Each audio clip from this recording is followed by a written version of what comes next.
We're recording this on Monday. This is for Tuesday. You know what time it is. Front Runner Podcast Collective is back on the air. I am your humble host, Vince, and on today's podcast, we will be going over some of the good questions that are going to kind of permeate our brains for the NBA's Northwest Division. So that's Utah, Denver, Oklahoma City, Portland, and Minnesota. And we will be talking about every last one of those teams and maybe a player and a question. We're going to tie it in with a question because we love to do that here on the program. With that being said, a couple things that we need to get to. One, you got to join us on X.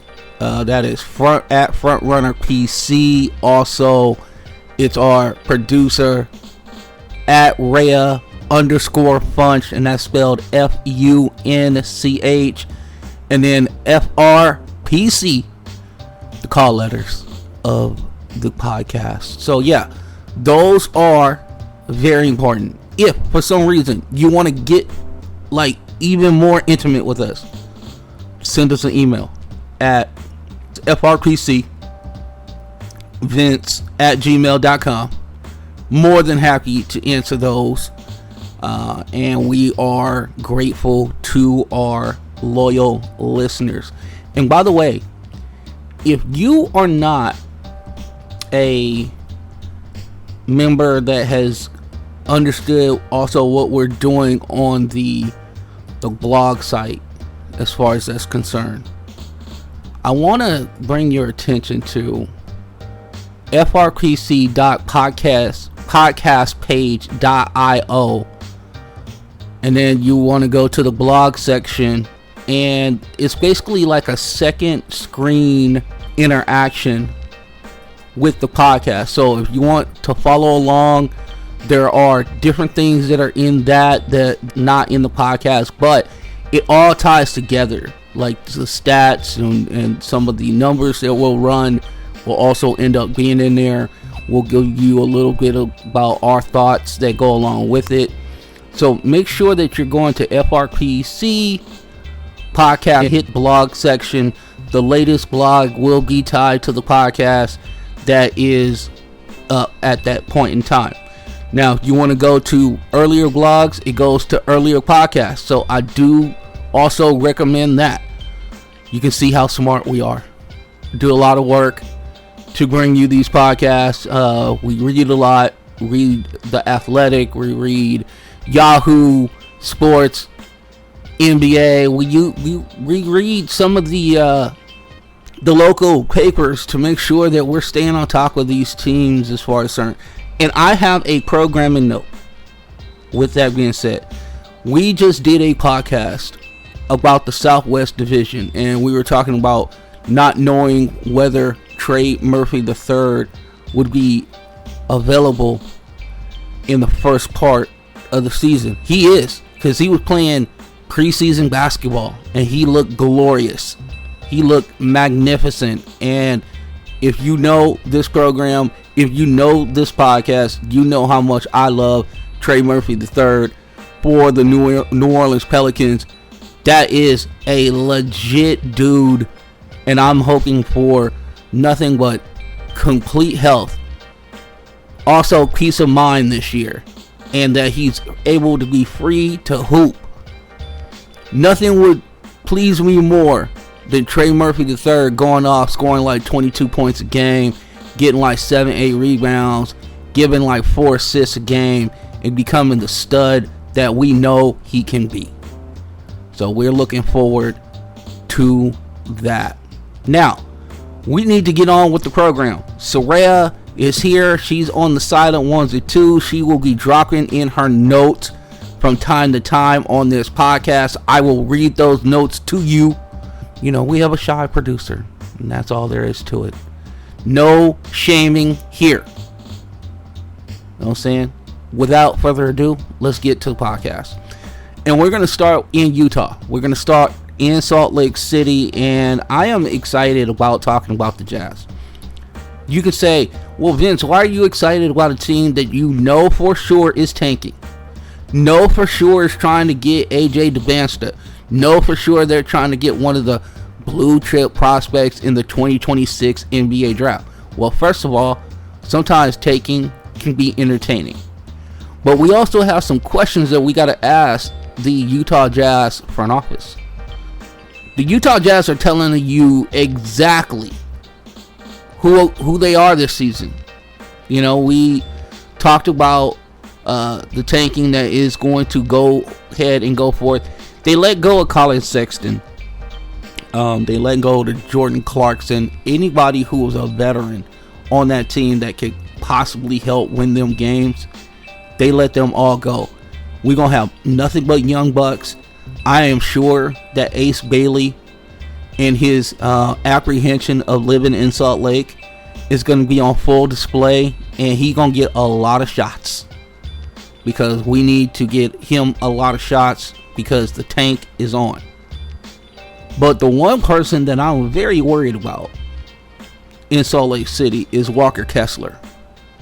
No rookie scale extension for Walker Kessler per The Athletic, reporting by Tony Jones, which means restricted free agency next summer, a tidy $14.9 million cap hold, and a maximum flexibility to swing at the board in 2026.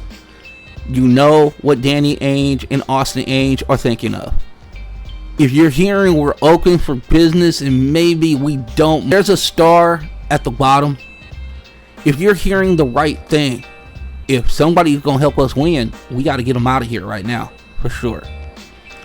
Utah believes it can both showcase Kessler's value and keep optionality.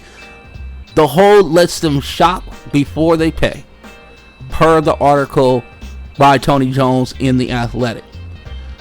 Now, here's the thing.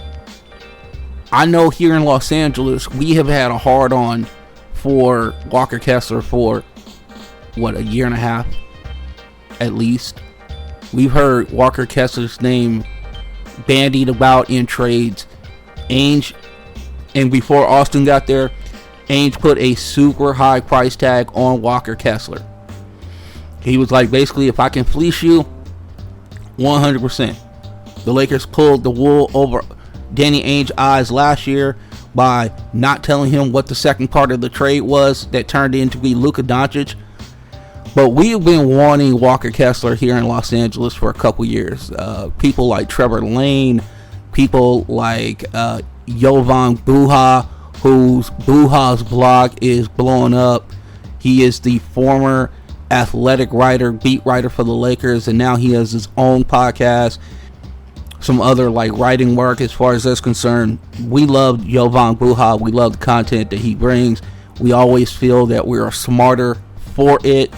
If you are somebody who is a Laker fan, gives this to us like very nice, neat package as far as that's concerned. I love that. And I always feel like I'm not having smoke blown up my ass when I listen to Jovan Buha. DeAndre Ayton, first couple games, and I'm going, man, the hands don't look great. The hands do not look fantastic. I would love to get my hands on a Walker Kessler.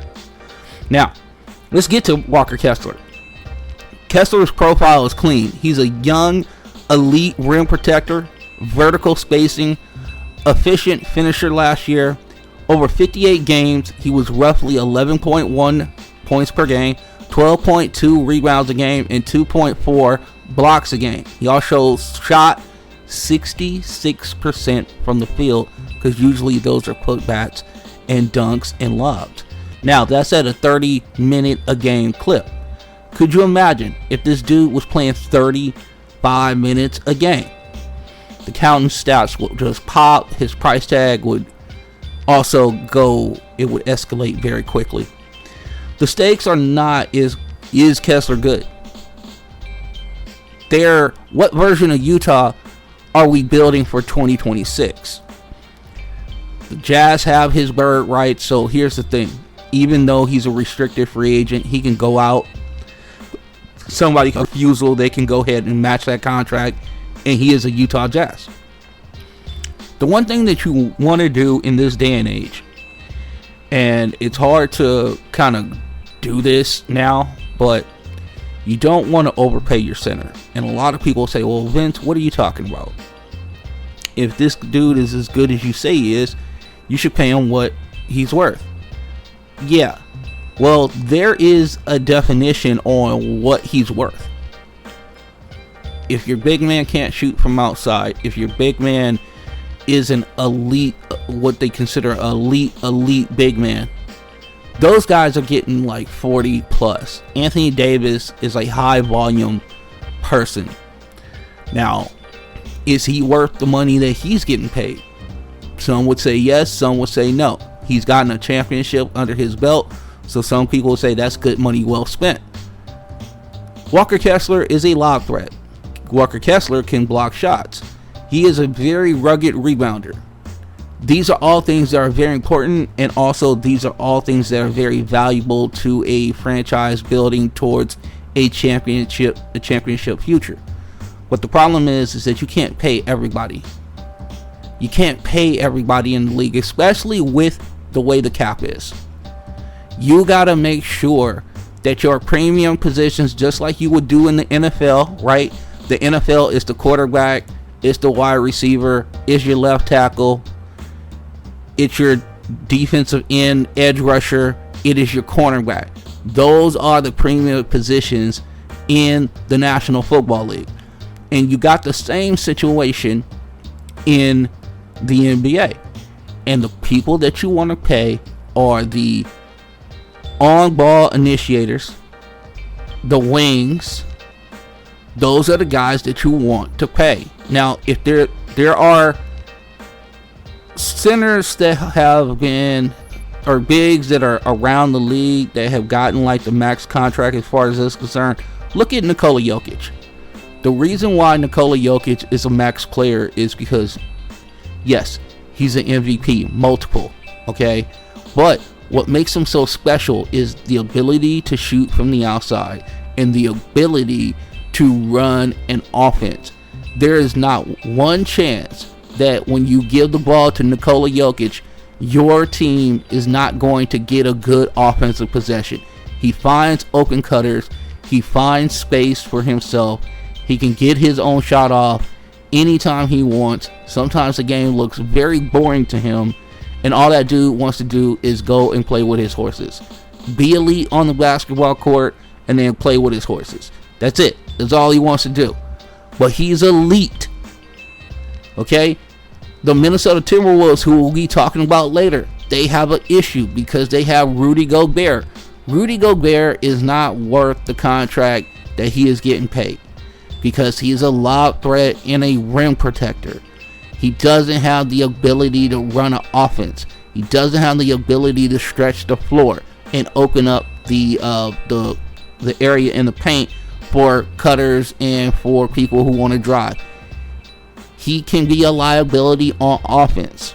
So, with all of that being said, Walker Kessler can want big time money, but I'm trying to tell you, Utah is trying to keep that dude under $25 million. They would love for this dude to come back this year and say, hey, I really want to be in Utah. Pay me about $22 million and we can wrap this up. They'd be like, cool, we got our dude. But if you're looking at the team the way it is right now, and they have so many players that we need to get to, Danny Ainge does who he feels that will be future pieces to a championship team right now. Now, they might manifest themselves throughout this year. I'm still very high on Keontae George. You know my love for Taylor Hendricks. Love that kid. I know a lot of people are probably out on our guy Jalen Williams' brother, Cody Williams, as far as that's concerned. I don't know, but I will say this. Walker Kessler is one of those dudes that will be able to help a team down the road. Whether it's the Lakers, Utah, somebody else, he will be that guy that will be super helpful down the road. A team that I would love for him to go to, if it's not the Lakers, is the New York Knicks. And the reason why I say that is because of the fact that you got Cat, and Cat can play the 4. He's played the 4 before in Minnesota. Now they want to run a 5-out offense. I definitely understand that, but could you imagine a big like Walker Kessler in Madison Square Garden providing all the rim protection that you would need, and then Cat can be a weak side rim protector? Because I think we are getting the most mature Cat Karl Anthony Towns than we ever got, and I think Walker Kessler is one of those dudes that could really help out. Now, another team that could use a Walker Kessler, I mean, there's plenty of teams, but I'm talking about like your teams that really have like championship aspirations. Golden State. I know they got Al Horford. I know they do. But you imagine if they had like a Walker Kessler, it would change their offense as well. But it might be well worth it, because you cannot win without a premium big that can guard the rim. And say what you want about Al Horford, I love him. He's 40 years old, and at some point the wheels do fall off. So Rhea just dropped this in the chat. Utah's internal calculus is adding one high-end initiator, Keegan Kessler, equals identity clarity. Adding that initiator requires flexibility first. So, I mean, this is pretty much what like talent evaluators are saying, and people around the league are saying. They are looking for a high level, high leverage initiator, a wing position guy who is going to be really productive on the offensive end and kind of supercharge that offense. And they don't know if they have that person in the building. Now, this also flies into the ointment as far as what Lauri Markkanen is going to do. Lauri Markkanen has been languishing in Utah for the last 3 years now, and he got paid last year, which is great. But I wonder if that dude is going to be a leverage piece, and we'll get to him in a second. Now, on the floor, Kessler's value spikes against teams that live at the rim. You know, smaller fives. Versus the Lakers, his length disrupts LeBron's drive and kick and tags, now DeAndre Ayton as far as concerned, but he was giving fits to our guy AD when he was there as far as that's concerned. OKC, the backline insurance when Shea is driving into the paint, getting 2 feet into the paint is necessary. And then, but there's a trade-off. If Lauri Markkanen is your first option and you're grooming Keontae George and Isaiah Collier to be your engines, you can. Ainge teams historically simplify rim run, screen, rebound, block shots. Think of Kendrick Perkins. Keep the offense uncluttered for the initiators. Yes, if you want Keontae George to live in the paint, Walker Kessler is a disruption to that whole situation. No doubt. Now, narrative-wise, this becomes the Jazz slow playing to strike season. If they were winning too much, they'll congratulate themselves. If they lose into top 5 of the 2026 NBA draft, they will absolutely congratulate themselves for sure, because that is the main goal. Keep the main thing the main thing. And Walker Kessler and Lauri Markkanen are two guys that might defeat that purpose, and we don't want that. Utah wants to tank. Make no mistake about it. Extending Kessler today inflates next summer cap math, with first year salary limiting Utah's ability to chase a wing creator or weaponize the space in trades. Letting the clock run keeps the 14.9 cap hold placeholder. Then you can sign other stuff. Then go over the cap to re-sign using bird rights. You can do that. Now, also the practical market check. Bigs get paid in tiers. We just talked about this. This is what one executive told me. switchable unicorns, offensive hubs, or elite rim guys who scale. Kessler is the third in that category, with some mobility upside if external markets heat. Say a team like the Los Angeles Lakers kicks the tires, his restricted free agency allows Utah matching power. We have already talked about that. But these are the things that, front offices and people who work in the league have kind of let me know. These are my notes, so therefore this is what I'm going over. From product standpoint, you balance gate ratings with competitive timelines. Salt Lake City will show up for an honest team with an identity. If the vision is 2026, 2027, then the business can live with the 2025, 2026 volatility. You risk positioning the players want to feel chosen, not hedged. The center market may be cool, but shot blocking 7-footers with touch and a motor, they're never cheap. Swings, outcomes. You imagine like if Kessler lives at 2.5 plus blocks a game, anchors a top 10 defense, top 10 rim defense, and flashes some short roll passing. You imagine what his number is going to be in July. Somebody is going to take a chance on Walker Kessler in this restricted free agency period next year. I don't know who it's going to be. But again, the question with Kessler is always going to be, he is a rim running big. He doesn't provide any kind of stretch ability that would allow your primary on-ball initiators to be able to get into the paint freely, because if he's in the dunker spot, that center is going to be hedging towards the paint and cutting off some of the angles for your high leverage wings or on-ball initiators, and that's something that you don't want. So what everybody's looking for is what San Antonio and a couple other people have.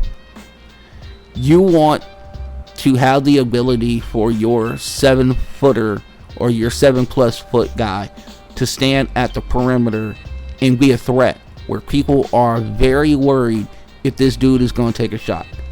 Nikola Jokic is not the best rim protector on the face of the planet, but you know what he is? He's a big body who is physical. He doesn't let you just get in there and just score at will on him, but he does allow some dunks. He does allow some things. But what he also is able to do is on the offensive end, where he's so brilliant, he's able to run the offense from the perimeter, allow the cutters like Peyton Watson and Christian Brown and things of that nature. And oh, by the way, they got Bruce Brown, and we'll talk about him a little bit later because they're in this podcast. But that's the type of guy that you want on your team in today's NBA. The Jazz reportedly met with Kessler multiple times in the summer. They tabled any formal offer. So this isn't a cold silence. This is basically they rebuffed trade overtures for the last 2 years because they know what they got in him. When Kessler plays 30 minutes, the team's defense stabilizes. When he sits, the paint becomes a turnstile because they don't have another guy like him. Even if Utah finishes in the bottom 5, that rim deterrence accelerates the next step once you add a real primary. Think Cody Williams, think Keontae George, Bryce Sandoval, Taylor Hendricks. They're all getting reps behind a reliable back line. The philosophical Danny Ainge has already telegraphed his next move. He moved off of Rudy Gobert in part because the number got uncomfortable for the build. He's not anti-center. He's anti-mispriced timeline. And that's what it comes down to. He doesn't want to overpay Walker Kessler. He doesn't want to be the one that gives him that big contract as far as concerned. And then, look at what Minnesota's going through. And we're going to talk about them a little bit later.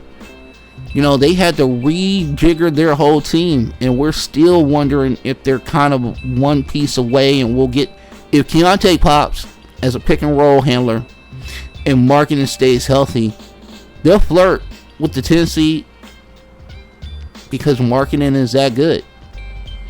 Kessler averages 2.4 to 2.8 blocks a game since he's been in the league. Efficiency stays high. His restricted free agency chess match is incoming. So we can't wait till next July to see what happens. But when will Utah shut him down? Because the Jazz either draft a top 5 initiator, think like Cameron Boozer or Darren Peterson or AJ DeBansta, think of those type of guys. And that's the type of person they're looking for.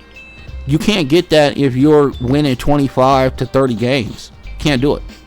Now, the draft situation, as far as the leveling of the playing field, you don't have to be your top 1 to 4 anymore to make sure you're guaranteed in those spots, because we've seen people get pushed out of there several times in the last couple years. My thing is that Utah got pushed out this last year, and this is why they're double dipping into the draft lottery again. It's because they want to make sure that they get a couple more bites at this apple when they are talking about somebody who is a high leverage wing, on ball threat, super productive offensive dude. A Cameron Boozer for this team would be amazing. AJ DeBansta, because he's in Utah and things of that nature, playing for BYU, also would be amazing. That place would be on fire. Could you imagine Utah ends up with like the number anywhere between 1 to 3, and they somehow get AJ DeBansta to come to Salt Lake City? You know how crazy that would be? What does this do for our guy Walker Kessler? Absolutely nothing. What does this do for the fans? This gives them hope for the future. But what it's going to do for this year, you're going to see some games where Lauri Markkanen is sitting out with a hangnail. Is your hamstring tight? Walker Kessler, how many games is he going to miss, even though he might not have a real injury? We don't know. But I will say this, is that the Jazz will do what they need to do. If you're Austin Ainge and Danny Ainge, would you extend Walker Kessler right now? Yeah, if you got a team-friendly deal, maybe. But they're probably going to go ahead and ride the cap hold, maximize optionality next July, and then match it later. That's probably what they're going to end up doing. I do not think they're going to lose the asset for anything, for nothing. They're not going to be some of these other teams that we've seen over like the last couple years. Or they're going to get a patsy. And Danny Ainge is always looking for that patsy. If they can get that, then they'll be really good to go. We're going to move along to Portland, because Portland, they got some stuff going on. And we got to ask some questions. Portland has kind of gone back to the future. Jrue Holiday is in the building. You know what I'm saying? So Portland's season is going to look a lot like a couple years ago before the start of the season. And what do you mean by this, Vince? Remember Scoot Henderson gets drafted and Damian Lillard was there, and then Damian Lillard wasn't there, and Jrue Holiday was there for a second, and then he wasn't there because he got traded to the Celtics? Well, guess what? It's 2025, and we got Damian Lillard back in Portland. We got Jrue Holiday back in Portland. Doc Brown firing up the DeLorean, because we are going back to the future. Scoot Henderson's coming out party. Might have to slow down on that because he has a hamstring tear. So it's going to take him a little while to get back. Now, Damian Lillard is there for vibes right now. He's rehabbing an Achilles tear that happened late last season. So we don't know if he's going to suit up this year at all. But you do get Jrue Holiday back. Now, Jrue Holiday was sent to Boston. He won a championship. And now he's being sent back from Boston to Portland. And Anthony Simon goes to the Celtics. So yes, Jrue Holiday is in Portland again. Good vet. Unlike that short-lived time in 2023 where he was just a stopover, the veteran is expected to stay and steady the ship and provide mentorship for Shaedon Sharpe and Scoot Henderson. Mostly Scoot Henderson. Holiday in Portland is a human time machine, but he lets Sharpe and Scoot get NBA like a post doctrine in how to run teams, how to set up defenders, also how to play defense, and you hope that his mentorship is going to really pay off this season. I'm looking forward to it. So Scoot Henderson was supposed to basically take this team by storm. Now he was shelved until late November because of the tear. Now he already missed 36 games his first 2 years combined. Add in the developmental importance of year 3 and you can see why Portland's front office is nervous. Enter Jrue Holiday. He's 35 years old on a contract that doesn't scream long term, but he fits perfectly. Elite defensive IQ, high IQ initiator, respected voice, and also he can stand next to Shaedon Sharpe and say, "Here, young fella, let me show you some things that you need to learn as far as professionalism, how to take care of your body, all these type of things." This is going to be great. Portland isn't chasing wins, but they are chasing habits. And I think Damian Lillard, who is one of the hardest working guys who's ever donned a Trail Blazers uniform, just a vet and a great. And then you have Jrue Holiday, who is exemplified professionalism wherever he's gone. Whether it was Philadelphia, New Orleans, whether it was Milwaukee, where he also got a championship, and then also in Boston. This dude knows how to win. He does all the little things that you really would like your guy making $30-some-odd million to do. This is one of those guys that you sit there and you go, hey, I'm glad to pay this guy this money so he can show the young fellas how to get it done. The other thing that we need to talk about with the Portland Trail Blazers is that they are free of DeAndre Ayton. I know Portland's excited about it. I'm going to take a sip of coffee. And why is Portland willing to buy out DeAndre Ayton? Well, when you have names like Donovan Clingan, who won a national championship in UConn, and then you got Hansen from China, are two massive individuals, both 7-footers, both needing minutes and reps, and also being able to play alongside a Jrue Holiday where pick and roll action and lobs are going to be at a premium. You definitely want these young kids to get all the developmental runway that they can possibly get. With DeAndre Ayton no longer there, they can do that. They both are different. Donovan Clingan is more of a rim runner and he's a rim protector. Now, I will tell you, I know a little about young Hansen, but I'll know this. He is a facilitator of offense. Good passer, hits cutters, hits the open man, knows how to use his body to set screens, things of that nature. Has a really intricate little post bag as far as moves is concerned. I don't think how they're being perfected at all, but I don't know how many games that Portland will win this year. I don't know if I know they're trying to win, but I think this is all about having the guys learn. And he's still one of the league's best point of attack defenders, and he's teaching by example, like literally out there giving it to them, giving them these jewels of knowledge that he can give them, whether that's bumping cutters or hitting the weak side corner or calmly getting Portland into their sets. This is mentorship you can measure. Scoot is going to be the primary beneficiary of this situation as soon as the hamstrings heal.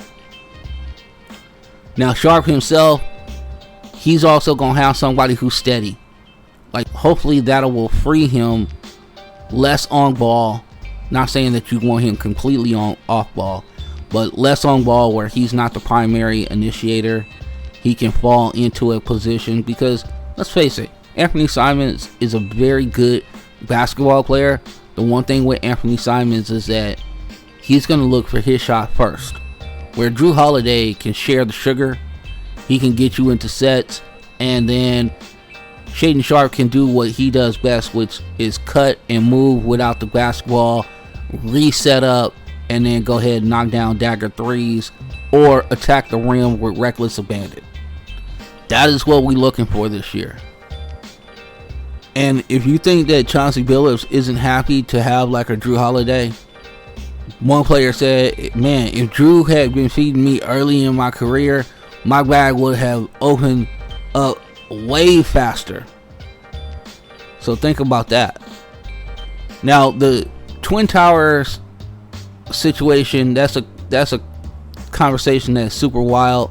But when you have Donovan Clingan at 7'2", tailor-made for rim protecting role, and then you got young Hansen, who's raw but intriguing, it gives them some vague Jokic's, or if you want to say our guy Alperen Sengun, he gives those vibes off.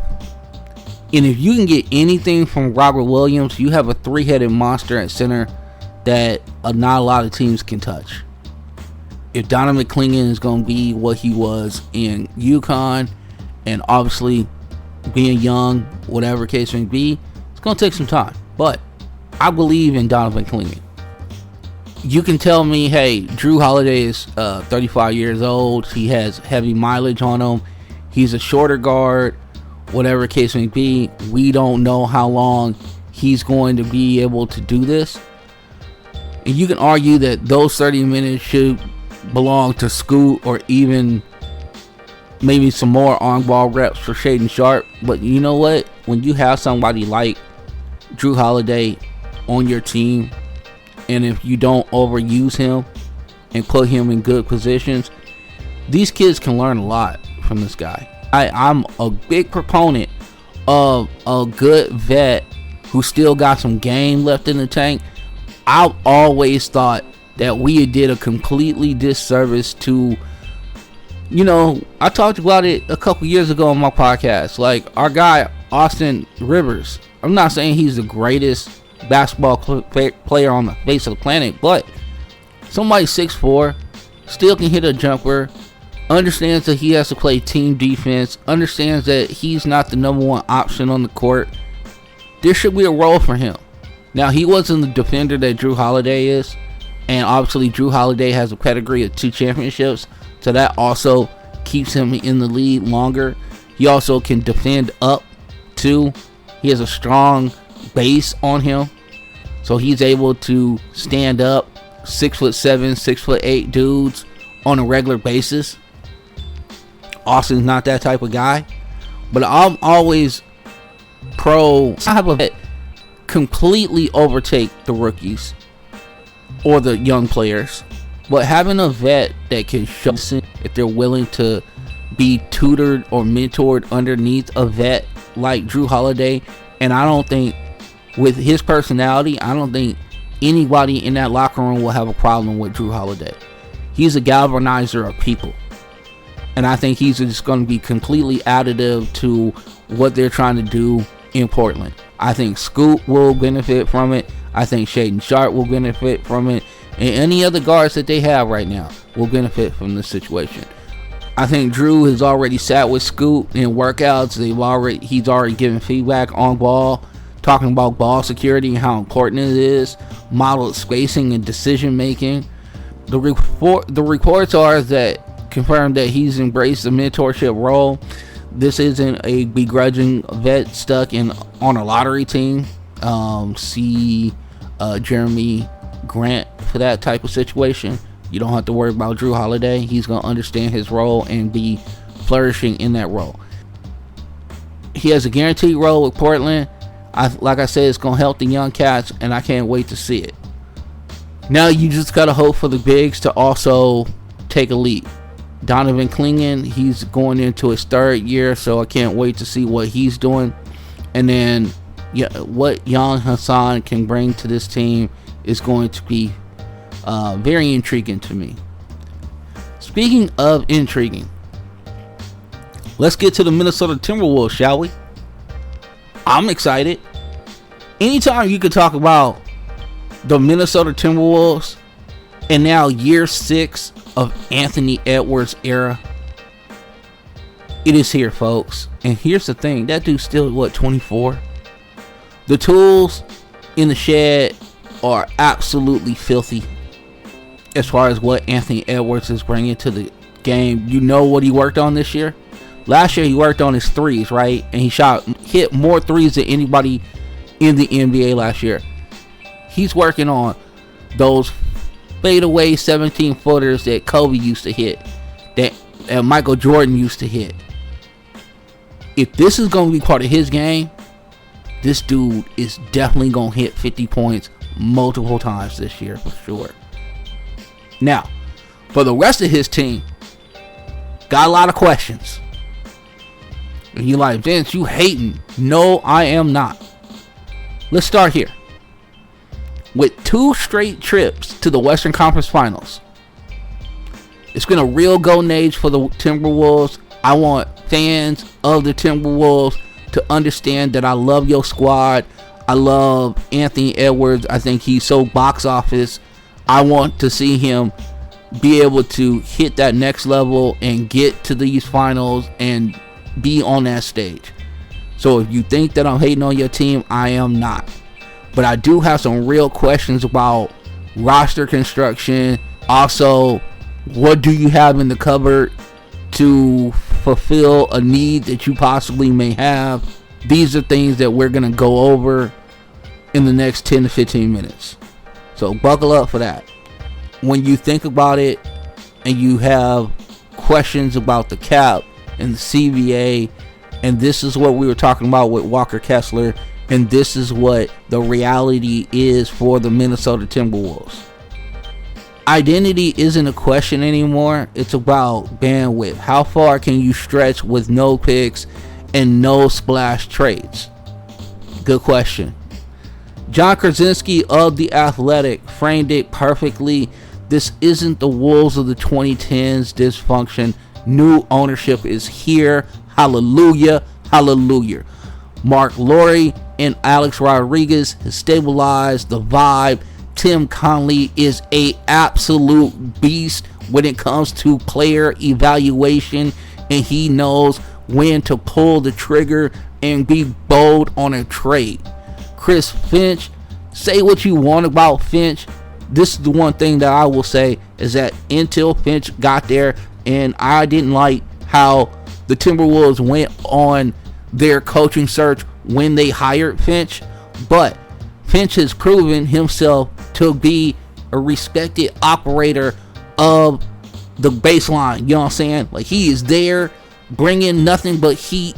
He has gotten the absolute best out of Anthony Edwards, which it's got to be hard to rein in somebody of Anthony Edwards' ilk. And I'm not saying that he's a hard person to coach or anything like that, but you don't want to restrict him a lot. But you also want to rein it in just a tad, where it's like, hey man, you got these other dudes on the team and they got to follow you.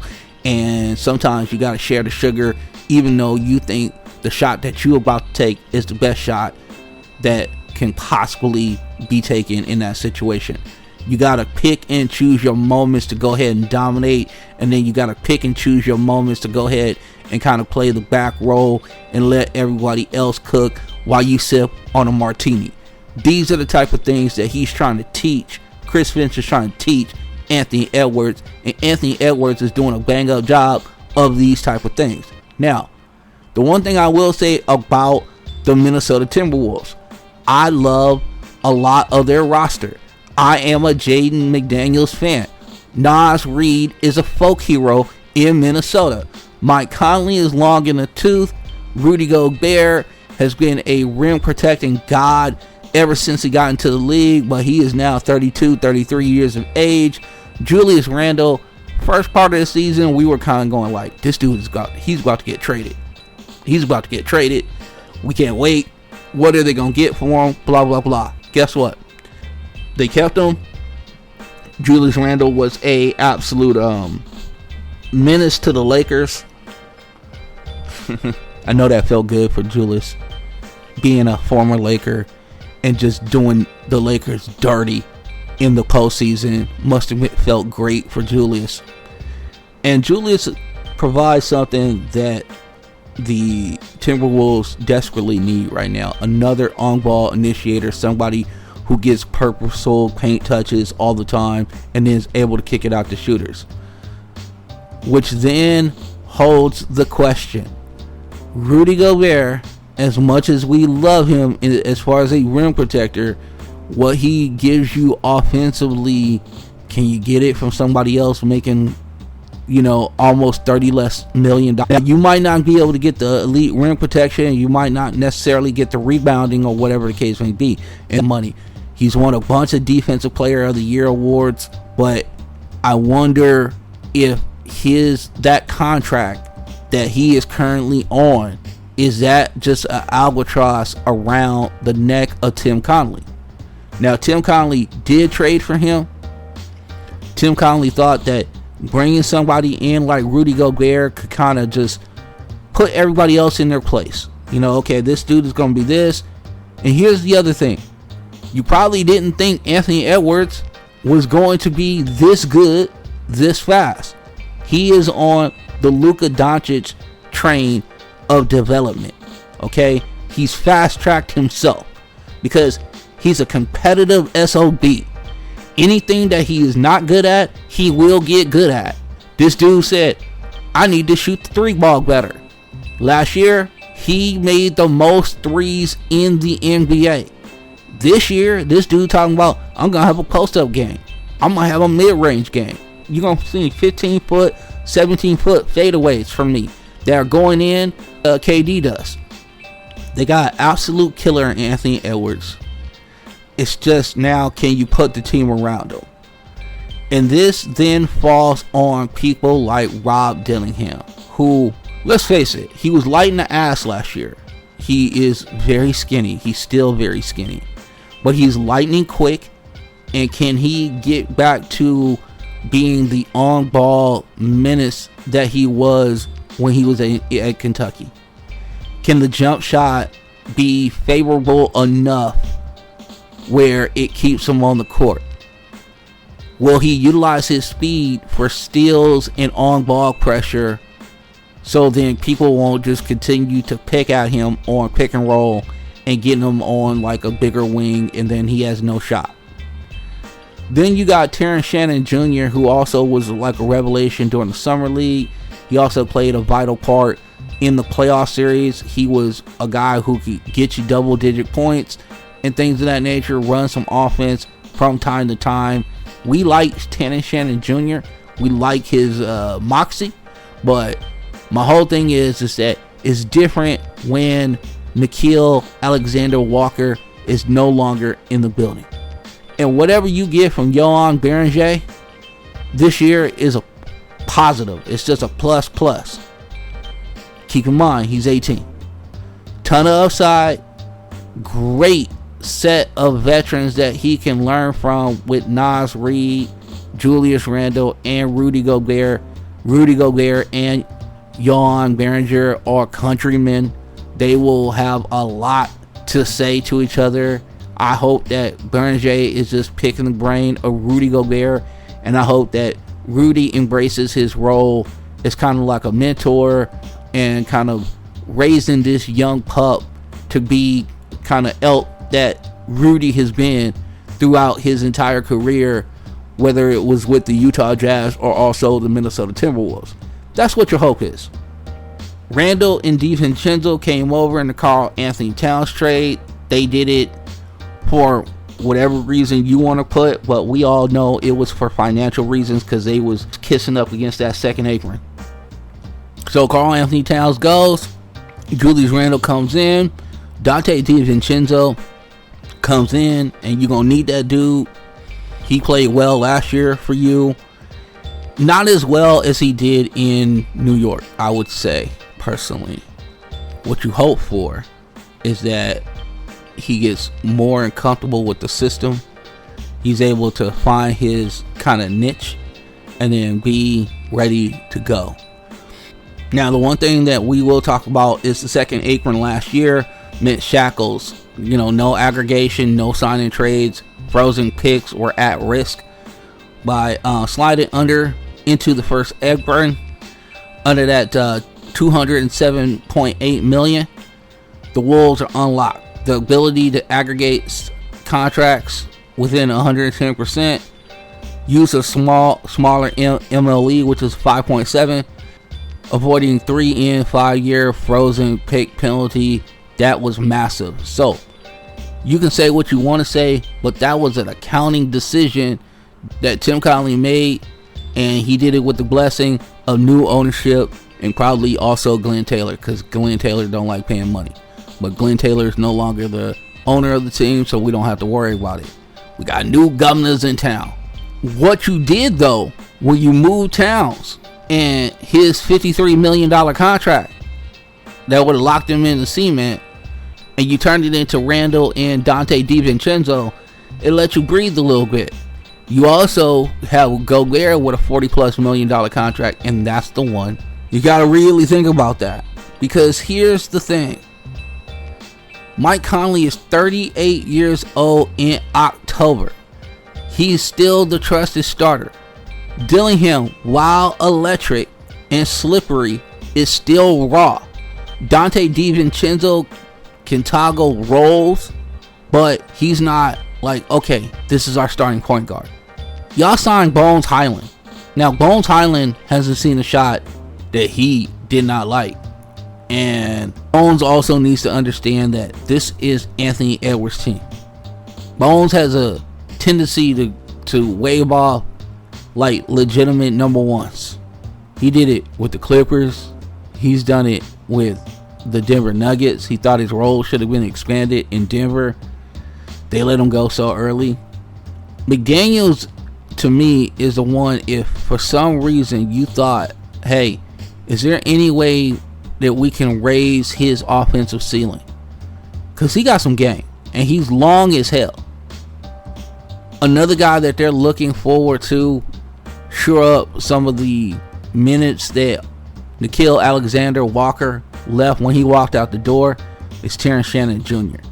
Now, he's not the defender, the on-ball, like havoc maker that Nickeil Alexander-Walker is, but maybe with Jalen Clark, you kind of ease some of that.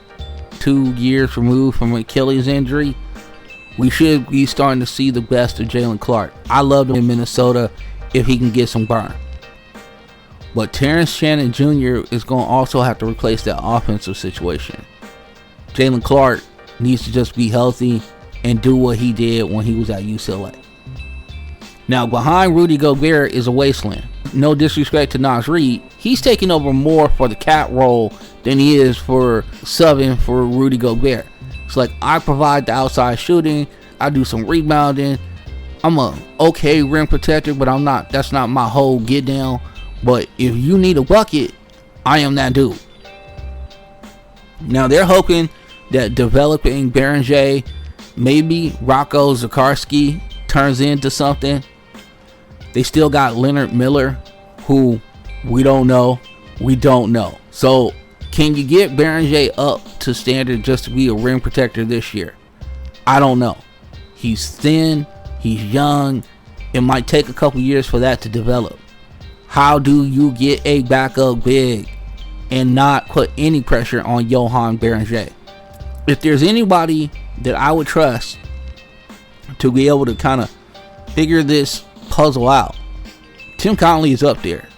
There's a lot of people who are, you'd be scared for them to be in that position, but Tim Connelly is not one of them. He doesn't force a trade. He doesn't stay so inactive where The trade value of the person has come and gone. He seems to understand and then strike while the iron's hot, and when he does strike, it's usually right. I wouldn't say all the time. The hit rate is not 100%, but I think he has a high hit rate. And I think this is exactly the dude that you want running the team, steering the ship, and getting you whatever the next phase is. Tim Connelly running this team. Anthony Edwards still the guy. Chris Finch is the coach. I mean, the arrow's still pointing up for Minnesota. It's just, can you find viable scoring outside of Anthony Edwards? That's going to be my question. McDaniels had multiple 20-plus point games in the playoffs. This is why I think he's the guy that you're thinking about. And Naz Reid also can handle some of that burden too. But the one thing about it is that they still have Naz Reid coming off the bench because of Julius Randle. So is Julius Randle a guy at some point going to be the kind of the trade assets that get you the two guys that you need, and then Naz Reid kind of steps into that role? Who knows? Does McDaniels make an even bigger leap in his offensive development? Those are the questions that we have. And I don't know if the answers are on the roster at this point in time. Now, if you're telling me that Rob Dillingham is going to be electric and he's going to be able to stay on the floor because he's not getting absolutely murdered in pick and roll by a 6'7" wing, then cheers to you. You know what I'm saying? Cheers to you right now. But I have a hard time thinking that they can tell me, hey, what about Terrence Shannon Jr.? Well, there's another guy.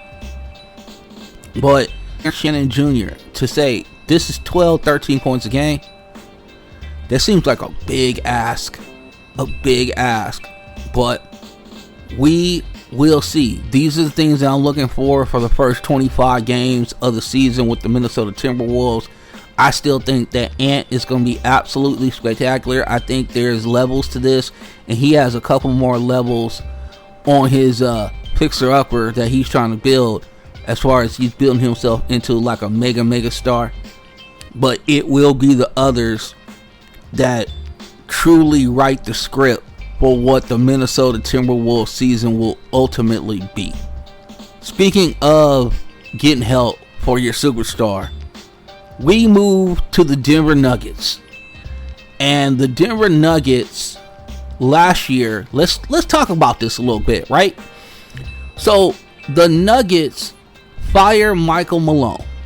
They bring in Dave Adelman, who was there on the staff. Okay? One of the things that Michael Malone was mad about was, like, we lost Bruce Brown Jr. We lost Kentavious Caldwell-Pope. We did not replace those guys. And remember, Calvin Booth was the executive who was saying, well, we got to use the young talent, kind of sprinkle them in and get them time on the court, so then they can go ahead and take over those roles that we are left. So this is kind of like the same situation that Minnesota is in right now. We're asking young people to take over the roles of like Nickeil Alexander-Walker, you know, who's going to make up some of this scoring punch that we lost. In Denver, they tried this for a couple years. It did not work. So what did they do? They did what any good team would do. They traded Michael Porter Jr. And they traded him to the Brooklyn Nets, and they brought back Cameron Johnson. Cam Johnson is now a Denver Nugget. And you go, well, Vince, isn't Michael Porter Jr. better than Cameron Johnson? I don't know about that. I really don't. Is he taller? Does he have offensive weaponry that belies his size and what have you? 100%. But you were always worried about MPJ's back. He's had surgery on it. Definitely not the athlete he was when he was like coming out of high school, where he was like the number one prospect coming out of high school, whatever case may be, over the last couple years. Because one of the things I remember when the Nuggets won the championship, I was like, so when does Michael Porter Jr. ask for a bigger role on the team? And he never did, to his credit. But I always wondered about that. In comes Cameron Johnson. And Cameron Johnson can do the role of what Michael Porter Jr. did. And he'll probably do it at a better level as far as the defense is concerned and also rebounding is concerned. Because he doesn't have some of the issues that limit Michael Porter Jr. Well, not only did they bring in Cameron Johnson, so Tim Hardaway Jr. and a real backup 5 for, and Valančiūnas really flirted with going back to Europe. I don't know what the Denver brass told him. I don't know what Nikola Jokic told him. I have no idea. But he's in the fold, and I'm going to tell you right now, the experiment of Zeke Naji is over. Now, I know Zeke is still on the squad, but I've been waiting for that dude to get burned for like 3 years. It never happened. It never happened under Michael Malone. And now we got Jonas Valančiūnas in the building. So Michael Porter Jr. turns into Cameron Johnson, Bruce Brown Jr., and Tim Hardaway Jr., and also Jonas Valančiūnas. I think personally, if you can get a 4-for-1 swap, and that's basically what it was, Michael Porter Jr.'s death, as far as being a Nugget, birth Cameron Johnson, Bruce Brown coming back into the fold, Tim Hardaway, and also Jonas Valančiūnas. And now you got a bench. And this is what the Denver Nuggets needed last year. This is what Michael Malone was crying about for like the last 2 years. 2023 Michael Porter Jr. catch and shoot numbers, 3-point numbers. And 2025 Cam Johnson catch and shoot 3-point numbers are basically the same thing. MPJ is a better shooter than Cam Johnson. Okay, I think it's so razor thin between the two, and I think just the upside of the defense, and like Cam Johnson is not gonna have some of the mental mistakes that Michael Porter Jr. inevitably had every season. He inevitably lost like his assignment on the defensive end, and now that dude is at the rim getting an easy layup. Michael Malone was always trying to get that dude a rebound because he was 6'11". Now Cam Johnson is not going to rebound at the Michael Porter Jr. level, but he will rebound and he understands his assignments. Denver's new front office wanted optionality, shorter money on wings, more lineup knobs, and few if it hits bets. And they bought wiggle room around Jokic and Murray. And you can't ask for anything more. And now David Adelman is in the post Michael Malone era. It started in May 22nd of 2025. The swap of Michael Porter Jr. lowers the risk of variance. Cam is a low usage, high gravity shooter. Where does that fit? You play with Nikola Jokic and you give him a low usage type of dude who is a catch and shoot monster? I think it'll work. Now, if Jamal Murray can be who he has been, this takes pressure off of Peyton Watson, Christian Brown, and Julius Strawther. What you hope is that Christian Brown continues to flourish. What you hope is that Bruce Brown takes Peyton Watson underneath his wing. And what you hope is Juno gets taken underneath the wing of Jamal Murray and also Tim Hardaway Jr. and, learn something. Now you will put these guys in more low leverage situations. They're not asked to carry the offense when Nikola Jokic is off the floor. Does this put Denver where they need to be? Well, I think they're going to be a hell of a lot scarier with those guys. You're not depending on Peyton Watson to start hitting his jump shot. Remember the last couple years when it was like, well, Peyton Watson hits the 3-ball better, then this offense could really take off. You know who's going to love this? Nikola Jokic. Because Nikola Jokic is a pass first type dude. Now, can he get you 25 or 30? 100%. Can he put up a 40-point, 20 rebound triple double? Yes, he could. But he wants to pass. And now with these type of weapons around him who know how to move without the basketball, who are real smart cerebral players, and understand their role as complementary pieces to a elite offensive weapon in Nikola Jokic, I think it's going to be box office, and I think this team can really challenge the Oklahoma City Thunder for supremacy in the West. You know, I know people will sit here and be like, Vince, you really hyping up Denver. Well, Nikola Jokic, whatever we want to talk about, is this. He's still the baddest man on the face of the planet. He's still the best basketball player on the face of the planet. Now, Shai Gilgeous-Alexander won that MVP award last year, no doubt.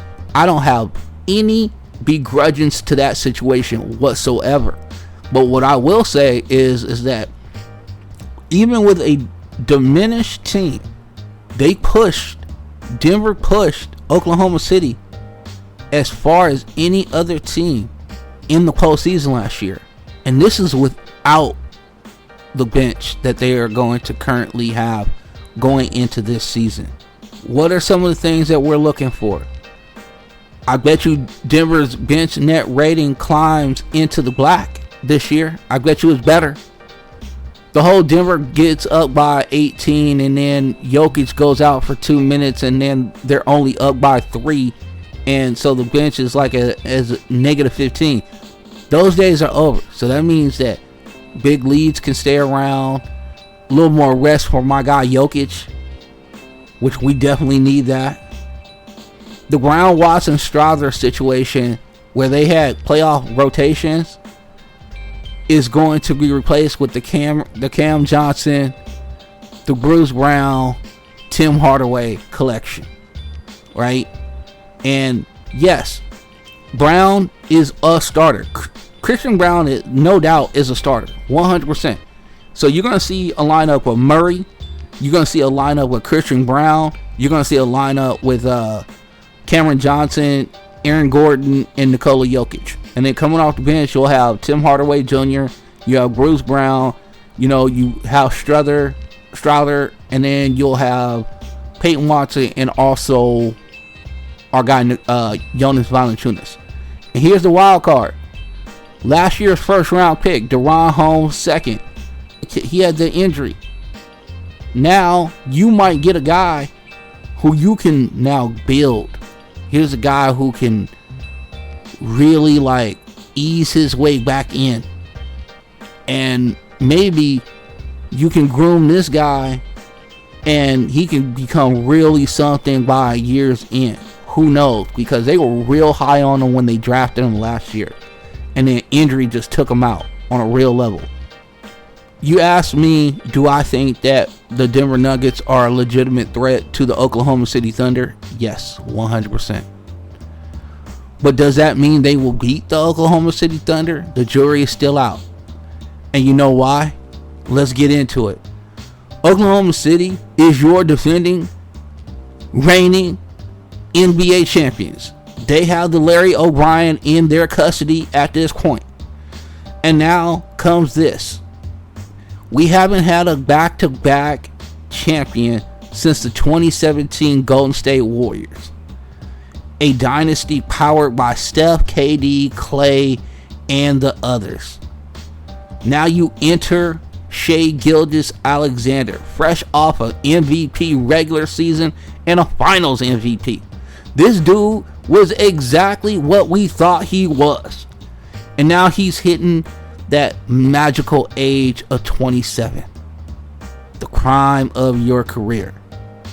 So this mid-range, getting fouled assassin who is a 30 point per game plus point per game guy, rebound dude, assist dude, 2+ steal a game getting dude, is now hitting his prime, where the physical and the mental match up with one another.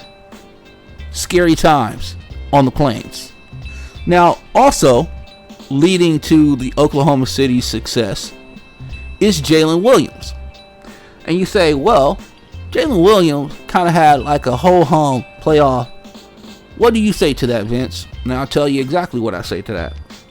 Did we all know that Jalen Williams was dealing with a wrist injury for 4 months and played right through it? Let's also know this, is that team won 68 games last year.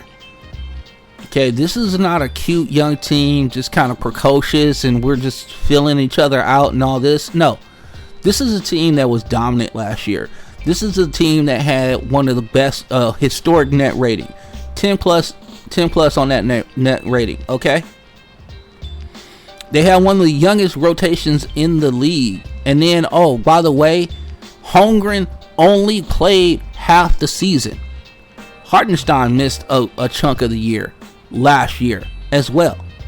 And it didn't even matter. Now, Vegas still hung the over-under at 62.5. And I'm going to tell you right now, they might go over that again. Now, you can tell me the West is better and all this other stuff. But I just told you that Jalen Williams, super young, guess what? Doesn't have a broken wrist anymore. Shai Gilgeous-Alexander just turned, he's going to be in his 27th year on this planet. This is the prime of his career. And this dude is already dope. You might get a whole season out of Chet Holmgren. Remember, they also got Alex Caruso last year and then Isaiah Hartenstein. You could tell me that the Denver Nuggets are better, but you still got to deal with Dort and Caruso on Murray, and then Holmgren just sitting there like, what is Aaron Gordon going to do? What are you going to do with me? Because that's a confident 7'1", 7'2" string bean type of dude. That dude got a lot of swag, and guess what? If he's healthy, he's going to take another leap. Minnesota, another contender to what OKC currently holds.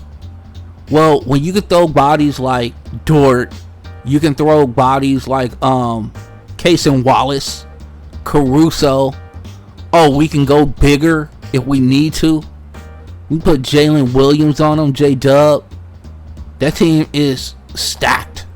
Oklahoma City is exactly the team that you can sit here and confidently say, hey, this team definitely has a chance to repeat. Now, we could have said that about the Celtics last year and what have you. But we did have questions about how the Celtics were built.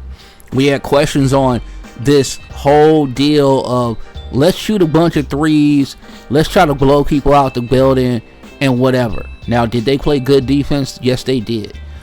But this team has staying power because everybody on the team except for maybe Dort, Hartenstein, and Caruso all have other levels to their play that they have not reached yet. Cason Wallace would be starting for other teams. Mind you, Cason Wallace is a assassin. This dude could definitely run a squad. And he is coming off the bench for the Oklahoma City Thunder. So, I will respect this team as much as I did last year. We gave the MVP 2 years ago, our MVP, to Shai Gilgeous-Alexander 2 years ago. So this is how much respect we have for Shai Gilgeous-Alexander. Now, you tell me they got a title under their belt. Shai Gilgeous-Alexander could be better. Imagine that. Think about that. Oh, I'm playing more free because I already got a championship, and I'm playing more free because I already got an MVP under my belt. I'm playing more free because of the fact that I've been a finals MVP. Jalen Williams has stuff to prove. Chet Holmgren believes that he is just as good as Wemby. Think about that. And then again, here's the best part. Not only do they have those dudes, not only do they have Cason Wallace, right? Not only is Caruso there, Nikola Jokic, who didn't play last year, is a 6'6" wizard on ball creator who, if his jump shot comes around, here's another dude. Do they need another guy? No, they don't. You can tell me about Cougar flag and how good he is, and you can tell me, oh, he got dropped into a playoff team and they're going to make a run. And you can tell me about Steph and Jimmy Butler, and you can tell me about the additions of Al Horford and what have you. You can tell me that the Clippers are deep. You can tell me that the Lakers have Luka and LeBron, and you know I love the Lakers. That's my squad, or whatever. You can tell me about Houston. You can tell me about Denver. And Denver, really, to me, is the team that I'm got my eye on. Would be the closest thing to contending to the Oklahoma City Thunder. But if this team, if the Oklahoma City Thunder, and Mark Daigneault is one of them coaches that will somehow keep his team's eye on the prize, right? He's not a dude that's just going to sit there and be like, you know what, we won a championship, we can chill, whatever the case may be. He might tell these guys like, hey, 70 wins is possible. Do y'all want to go for it? Or, hey, there hasn't been a back-to-back champion since 2017. It's our time to go ahead and do that. And he puts that carrot out in front of this very young team that kind of has a swagger about them that belies their age. And then also, they're extremely close as a team. And I'm not just talking about the everybody does the interview type situation. I'm talking about how they share the sugar with the basketball. They share the credit when it comes to who wins and how they win and what happens when they win and things of that nature. And think about this. Jalen Williams had a wrist injury that nobody knew about for 4 months. No one said anything. Nothing got out of that building. Nothing. Chet Holmgren comes off a broken hip, and he's got Isaiah Hartenstein and the others to help him. Shai Gilgeous-Alexander checks out the game, and here comes Cason Wallace to go ahead and put more on-ball pressure to the guard of the opposition. And then Jalen Williams is going to be healthy. This team is stacked. And they're scary as hell. This is the monster that was waiting underneath your bed. This is the monster that we talked about 2 years ago, and we said they had a big three in Shai Gilgeous-Alexander, Jalen Williams, and Chet Holmgren. This is the monster that we told you was coming. Now they're here. And who's going to put pressure on them?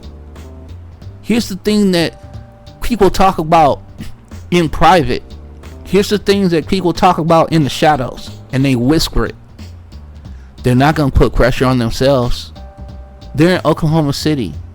They're not in Miami. They're not in New York. They're not in Los Angeles. They're not in San Francisco. They're not in Houston. Now, ESPN might finally get a hold of Oklahoma City Thunder games, and then, you know, we talk about Oklahoma City Thunder all day, every day with ESPN. But you know, and I know, that they are going to talk about the Lakers. You know, and I know they're going to talk about the New York Knicks. You know, and I know they're going to talk about Steph and what he got going on in San Francisco. And you know who's going to be overlooked yet again?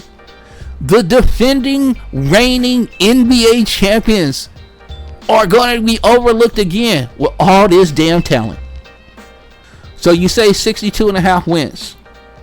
I say put them up. Chet's rim deterrence. He had Oklahoma City top 3. SGA's clutch usage was absurd. He shot 55% in the final minutes of closing games. Holmgren's spacing allows them to have 5 out when they take Hartenstein off the court. Jalen Williams' defense allows him to slide to the 4 or to the 3 or wherever the hell he wants to play. And again, they have Nikola Jokic as well, who is going to see the court this season. So here's another high leverage first round pick who has a lot of talent. He has a lot of fundamentals, who plays the game the right way, and he's going to fit into a system that Mark Daigneault and Sam Presti have put together, and that machine is going to continue to roll. So, do I think that Oklahoma City has a better than average chance to make the finals and then go ahead and win the finals again? You bet your ass I do. Denver right now is the only team that can scare the shit out of Oklahoma City. And if Oklahoma City does not have what these of me, and they are still celebrating the fruits of we, less disease of me, more fruits of we, this leads to a second championship across the plains of Oklahoma. The Oklahoma City Thunder have the best shot of any team since the Golden State Warriors to win back-to-back championships. And that's not hyperbole. That's not, hey, let me get a lot of views on YouTube or Twitter or whatever the case may be. That's just cold, hard facts. And you can chalk that up right now. Now, I don't have to make decisions right now. We're going to do our predictions towards, I think next week. Next week we will be doing those. But I do want to tell you that I love this Oklahoma City Thunder team. I've loved them for like the last couple years. I love that they give of themselves to the game and they respect the grind. We gotta celebrate this. We gotta celebrate it. Yes, I know I'm a Lakers fan. I will always be a Lakers fan, but how do you not celebrate greatness? How do you not celebrate a team that definitely takes care of the little things and handles all the big things with nothing but poise and class? And their leader is a soft-spoken, absolute assassin. Shai Gilgeous-Alexander is here, folks. And he's here for as long as he wants to be here. And again, I say this with humility and I say this with reverence. Jalen Williams has more levels to get to. Chet Holmgren has more levels to get to. Cason Wallace is a luxury item. And then you got Alex Caruso, who's just a steady vet. Isaiah Hartenstein was the piece that they needed. They needed a big body, big to handle all the bigs that they have in the league. You're not going to stop Nikola Jokic. You're not going to stop some of these other dudes as far as that's concerned. You just need to simply slow them down. You need to just simply say, hey, can you be a little less efficient than you normally are? And there will be hockey waves of substitutions in Oklahoma City this year again, because they're that deep. Aaron Wiggins is a bench player who probably could start for a team. We gave you so much love about Cason Wallace. I didn't even talk about Aaron Wiggins. By the way, that's probably who Nikola Jokic is going to be trying to get steal time from. Think about that. Your number one draft pick from a couple years ago is trying to steal time from the guy who, in some circles, was thought of as maybe a outside sixth man of the year candidate. And he wasn't even the sixth man. Cason Wallace was the sixth man. This team is extremely deep. It's extremely talented. And oh, by the way, their first round pick is following in the footsteps of Nikola Jokic. So he's not going to play this year coming up. You won't see Thomas Sorber this year. You won't see him because he got ACL tear. Get well, my guy. I thought when they got him in the first round, I was like, oh my God. They got the steal of the draft. They basically got the heir apparent to Isaiah Hartenstein, and they didn't have to move up. They didn't have to do anything. They just got him. So Thomas Sorber is going to rehab, be with this juggernaut of a team, and then next year he'll make his debut. Stronger, understanding of the system, understanding his role in that system. If they choose to move from Isaiah Hartenstein and go with the cheaper version, guess what? Nobody's going to blink an eye. It's crazy. It's crazy to me. I'm going to tell you right now, I love all of what OKC is and all of what OKC has built, and I don't see them letting up anytime soon. I look forward to seeing what they're able to do this year. So, with that being said, that is our preview of the Northwest Division. I want to thank my producer, Soraya. Thank you so much for what you do. I want to thank her contributor, Maya. Thank her for what she does. As far as that's concerned, she does so much for us. You don't even know. Because when you get this blog later, you're going to be like, damn, this is what's going down? For sure. Now, with that being said, we're going to get up out of here. We will be back on Friday. Yes, indeed. We will be back on Friday. And that will be with the Pacific Division preview. We'll see how it all goes. Maybe there's a 1-part, 2-part deal in there. I don't know. We'll figure it out, me and the producers of this show. So, with that being said, know this. The best part of you is you. Surround yourself with supportive people who really speak into your day-to-day life and speak nothing but affirmations and positivity. Okay, because there's enough negativity that surrounds this world. Number 2, if you have people in your life that is doing that for you, that's providing that type of energy and synergy to you, make sure you appreciate and acknowledge those people. Because I'm going to tell you right now, if you have people like that in your life, they are worth their weight in gold. For sure. Send them a text, send them a FaceTime, take them out for coffee, let them know you appreciate them, acknowledge these people, and go ahead and keep your group as tight as it can be. And if you got that going on, you know that you are a awesome individual.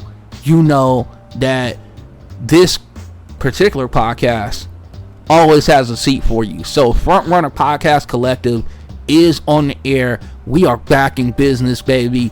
The last podcast, I gave you the reason why we had a little hiatus. I was completely under the weather.